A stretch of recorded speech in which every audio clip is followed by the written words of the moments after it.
जैसे कि हमने फर्स्ट ईयर का सेकंड चैप्टर स्टार्ट किया था जो कि वेक्टर के बारे में था। वेक्टर्स के सारे वेक्टर्स क्या होते हैं, उसके बाद वेक्टर के बाद हमने टार्क भी पढ़ा था। आज का हमारा टॉपिक है इक्विलिब्रियम। इक्विलिब्रियम का मतलब क्या होता है? बेसिकली इक्विलिब्रियम का अगर आम अल्फाज में मतलब निकालो तो उसका मतलब होता है बैलेंस करना। बैलेंस करना उर्दू में बोलो तो तवाज़न या मुआजना जिसको बोलते हैं, ठीक है। फॉर एग्जांपल कि ये मेरे पास डस्टर है, ठीक है, ये डस्टर है और ये ऐसे रखा हुआ है, ठीक है। तो अगर कोई मुझसे पूछे कि ये जो डस्टर है ये किस पोजीशन में है, तो हम कहेंगे ये इक्विलिब्रियम स्टेट में है, ठीक है। फॉर एग्जांपल ये अगर कोई मुझसे कहे कि ये किस स्टेट में है, तो मैं कहूँगा इक्विलिब्रियम स्टेट में है। क्यों? क्योंकि इस पे जितनी फोर्सेस ऊपर लग रही है, जितनी फोर्सेस नीचे से वेट के लग रही हैं, वो सारे मतलब आपस में बराबर होकर नेट जो फोर्स होगी वो जीरो हो जाती है। इसको बोलते हैं इक्विलिब्रियम। हम इक्विलिब्रियम का समझ तो आ गया होगा कि इक्विलिब्रियम लाइक जैसे ये है, ठीक है। ये कोई मेरे पास फॉर एग्जांपल ये डस्टर ही समझो इसको, ठीक है। तो ये मेरे पास डस्टर है, ठीक है। इस पे 5 न्यूटन की फोर्स ऊपर से लग रही है और 5 न्यूटन की फोर्स नीचे से लग रही है। तो जैसे ये है, इस पे 5 न्यूटन की फोर्स यहां से लग रही है और 5 न्यूटन की फोर्स यहां से लग रही है। तो जब टोटल फोर्स निकालेंगे ना, नेट फोर्स, तो ऊपर वाली फोर्स माइनस नीचे वाली फोर्स, टोटल फोर्स क्या हो जाएगी? जीरो, ठीक है। तो इक्विलिब्रियम में, इक्विलिब्रियम तभी किसी कोई भी बॉडी तब इक्विलिब्रियम में होती है जब उस पे जितनी भी फोर्सेस हो उसका जो नेट होता है वो जब जीरो के बराबर हो जाए तब होता है इक्विलिब्रियम। अच्छा, अब इक्विलिब्रियम दो किस्म के होते हैं। इक्विलिब्रियम के दो टाइप्स है, पहला है स्टैटिक और दूसरा है डायनेमिक। अब पहला तो समझ ही आ जाता है ना कि जैसे मैंने डस्टर की एग्जांपल दी और इस बॉक्स की एग्जांपल दी। स्टैटिक मतलब रेस्ट पे, अगर कोई बॉडी रेस्ट में है तो वो इक्विलिब्रियम में है, ठीक है। अब फॉर एग्जांपल ये आप समझो ये एक टेबल है जिसपे एक बुक पड़ी हुई है, ठीक है। अब बुक, अगर इसी डस्टर को मैं बुक के तौर पर कंसिडर करूं, ठीक है, आपके सामने है, इसको मैं बुक के तौर पे कंसिडर करूं, ठीक है। तो ये हिल नहीं रही, ये बिल्कुल स्ट्रेट पड़ी हुई है, ठीक है। स्टैटिकली ये बिल्कुल पड़ी हुई कोई भी। अच्छा, अभी इस पे देखो तो जो नीचे एक फोर्स लगी हुई है जो इसको जिसको हम वेट कहते हैं, और एक ऊपर फोर्स जो इसका दूसरा फोर्स होगा ये, ठीक है स्टूडेंट। लेकिन अब अगर इस बुक को देखें तो ना बुक इधर जा रही है, ना बुक इधर जा रही है, ना ऊपर जा रही है और ना नीचे आ रही है, एक ही जगह पड़ी हुई है। मतलब ये इक्विलिब्रियम में है। क्यों? क्योंकि नेट फोर्स जो है वो जीरो है। अब दूसरी बात, इधर ही मैं एक और बात मेंशन करूं, जब यहां मैंने लिखा हुआ है acceleration is equal to zero. इसका क्या मतलब है? कोई भी बॉडी जो स्टैटिक पोजीशन में होती है, लाइक उसकी वेलोसिटी जीरो होती है, तो वेलोसिटी की वजह से एक्सेलरेशन भी जीरो होता है। बट इक्विलिब्रियम के लिए कोई भी बॉडी तब इक्विलिब्रियम में होगी जब उसका नेट फोर्स भी जीरो होगा और एक्सेलरेशन भी जीरो होगा। लाइक जैसे कि यही डस्टर की मैं एग्जांपल दूं, तो ये डस्टर अगर इधर पड़ा हुआ है, ये हिल नहीं रहा, ये आगे नहीं जा रहा, पीछे नहीं जा रहा, तो इसकी वेलोसिटी जो है वो है जीरो। तो वेलोसिटी जीरो है, तो वेलोसिटी की वजह से एक्सेलरेशन भी जीरो होगा। Velocity zero, change in velocity divided by time, ठीक है, ये एक्सेलरेशन का फार्मूला है। तो वेलोसिटी जीरो तो acceleration automatically zero.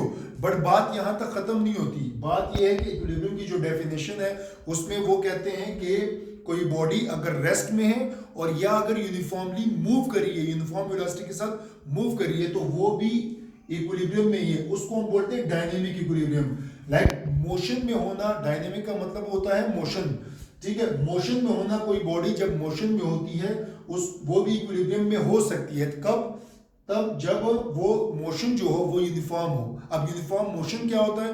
Uniform motion ये होता है कि फॉर एग्जांपल कि अगर मैं ये सोचूं कि अगर एक कार जा रही है वो इक्विलिब्रियम में है या नहीं है, तो अगर मैं वो सोचूं, मैं तब ये सोचूंगा जब वो यूनिफॉर्म में होगा, ठीक है। उसकी वेलोसिटी होगी वो भी यूनिफॉर्म होगी और उसका जो एक्सेलरेशन होगा वो जीरो होगा।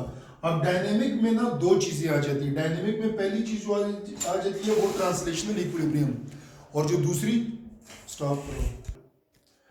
अच्छा, अब डायनेमिक के बारे में बात करें तो डायनेमिक में दो चीजें आ जाती हैं। पहला जो है ट्रांसलेशनल इक्विलिब्रियम, दूसरा है रोटेशनल इक्विलिब्रियम। अब फॉर एग्जांपल ट्रांसलेशन की बात करते हैं। अब ये बॉडी है, ठीक है, ये बॉडी मूव कर रही है, मूव, ठीक है, ये बॉडी अब मूव कर रही है, ठीक है। लाइक सीधी बिल्कुल जा रहा है। ट्रांसलेशन का मतलब जैसे 9th क्लास में आपने पढ़ा होगा, ट्रांसलेशन मोशन कौन सा होता है, जो बिल्कुल सीधा जाए, ठीक है। तो जब लीनियर ऐसे मोशन करे ट्रांसलेशन मोशन, ठीक है, तो अगर ये मोशन कर रहा है और इसकी जो मोशन है वो यूनिफॉर्म है, तो वो बॉडी ऑटोमेटिकली इक्विलिब्रियम को फॉलो करेगी।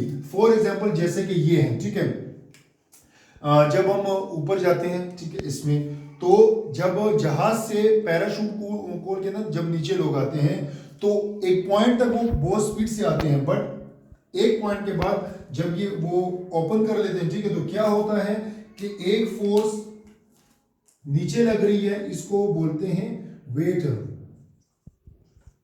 ठीक है, जो क्या होता है mg, और एक फोर्स ऊपर की तरफ लगता है जिसको ड्रैग फोर्स भी कह सकते हैं,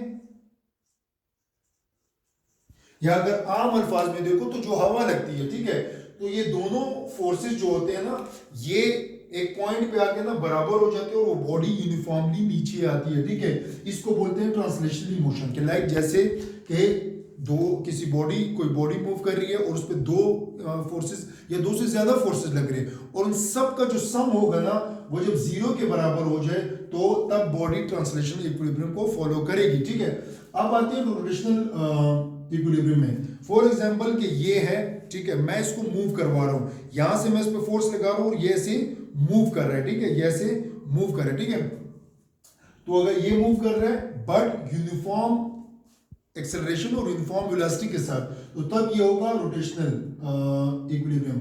रोटेशनल इक्विलिब्रियम क्या कि अगर कोई बॉडी यूनिफॉर्म रोटेशनल वेलोसिटी के साथ मूव करे, यूनिफॉर्म, ये यूनिफॉर्म का लफ्ज मैं बार बार इसलिए यूज कर रहा हूं कि डायनेमिक इक्विलिब्रियम होता है इसके लिए यूनिफॉर्म होना बहुत जरूरी है। जैसे आम अल्फाज में अगर मैं कहूं यूनिफॉर्म का मतलब क्या होता है, यूनिफॉर्म का मतलब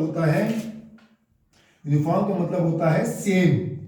जैसे कि फॉर एग्जांपल बच्चों, जब स्कूल जाते हैं तो स्कूल में आपसे एक बात करते हैं कि अगर सब बच्चों ने एक जैसे स्कूल की जो यूनिफॉर्म होता है वो पहना और आपने नहीं पहना, तो वो आपसे कहते हैं कि आप यूनिफॉर्म में नहीं हो। यूनिफॉर्म का मतलब कि सब ने सेम चीज पहनी हुई है और आपने डिफरेंट पहनी हुई है, तो यूनिफॉर्म का मतलब होता है सेम होना, ठीक है। तो रोटेशनल में क्या होगा, फॉर एग्जांपल अगर हम इसकी एग्जांपल इस तरह ले कि जैसे जमीन जो है सूरज के इर्द गिर्द रोटेट कर रही है, ठीक है, मूव कर रही है। अब वो किस पोजीशन में होती है, वो यूनिफॉर्म, ठीक है, यूनिफॉर्म रोटेशनल मोशन में, ठीक है, उसका जो मोशन होता है वो यूनिफॉर्म होता है, ठीक है, वो भी रोटेशनल इक्विलिब्रियम के तौर पे बताया जा सकता है, ठीक है स्टूडेंट। अच्छा स्टूडेंट, ये था हमारा आज का टॉपिक जो कि इस चैप्टर का लास्ट टॉपिक था। इंशाल्लाह नेक्स्ट वीडियो में हम थर्ड चैप्टर स्टार्ट करने वाले हैं। तो कोई भी क्वेश्चन हो इक्विलिब्रियम के बारे में, स्टैटिक इक्विलिब्रियम क्या होता है, रेस्ट में क्यों होता है, एक्सेलरेशन जीरो क्यों होता है, सारी चीजें मैं बता चुका हूँ। ट्रांसलेशन और रोटेशन में क्या फर्क होता है, डायनेमिक में जब यूनिफॉर्म की मैं बात करूँ तो यूनिफॉर्म का मतलब क्या होता है, यूनिफॉर्म मोशन का।